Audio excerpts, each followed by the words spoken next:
மூவேளை ஜெபம். பிதாசுதன் பரிசுத்த ஆவியின் பெயராலே ஆமென். ஆண்டவருடைய தூதர் மரியாளுக்கு மங்களம் சொல்லிற்று. அவளும் பரிசுத்த ஆவியினால் கர்ப்பிணியானாள். அருள் நிறைந்த மரியே வாழ்க, கர்த்தர் உம்முடனே பெண்களுக்குள் ஆசிர்வதிக்கப்பட்டவள் நீரே. உம்முடைய திருவயிற்றின் கனியாகிய இயேசுவும் ஆசிர்வதிக்கப்பட்டவரே.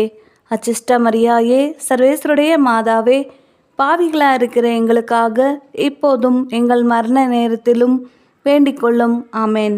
இதோ ஆண்டவருடைய அடிமையானவள், உம்முடைய வார்த்தையின்படி எனக்கு ஆக கடவது.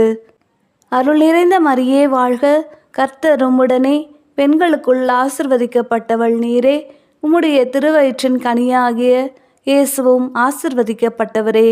அச்சிஷ்ட மரியாயே, சர்வேஸ்வருடைய மாதாவே, பாவிகளாக இருக்கிற எங்களுக்காக இப்போதும் எங்கள் மரண நேரத்திலும் வேண்டிக்கொள்ளும். ஆமேன். வார்த்தையானது மாமிசமாகி எங்களுடனே கூட வாசமாயிருந்தது. அருள் நிறைந்த மரியே வாழ்க, கர்த்தர் உம்முடனே பெண்களுக்குள் ஆசிர்வதிக்கப்பட்டவள் நீரே. உம்முடைய திருவயிற்றின் கனியாகிய இயேசுவும் ஆசிர்வதிக்கப்பட்டவரே. அச்சிஷ்ட மரியாயே, சர்வேஸ்வருடைய மாதாவே, பாவிகளாக இருக்கிற எங்களுக்காக இப்போதும் எங்கள் மரண நேரத்திலும் வேண்டிக்கொள்ளும். ஆமேன்.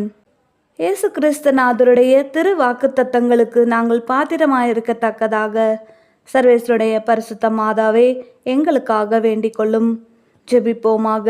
ஆண்டவராகிய இறைவா, வானதூதன் சொன்னதினாலே உமக்கு குமாரனாகிய இயேசு கிறிஸ்து மனிதனானதை அறிந்திருக்கிற நாங்கள் அவருடைய பாடுகளினாலும் சிலுவையினாலும் உத்தானத்தின் மகிமை அடையத்தக்கதாக எங்களுக்கு அனுக்கிரகம் பண்ணியருள வேண்டும் என்று தேவரீரை வேண்டிக் கொள்கிறோம். இந்த மன்றாட்டுகளை எல்லாம் எங்கள் ஆண்டவராகிய இயேசு கிறிஸ்துநாதருடைய திருமுகத்தை பார்த்து எங்களுக்கு தந்தருளும். ஆமேன். பிதா சுதன் பரிசுத்த ஆவியின் பெயராலே ஆமேன்.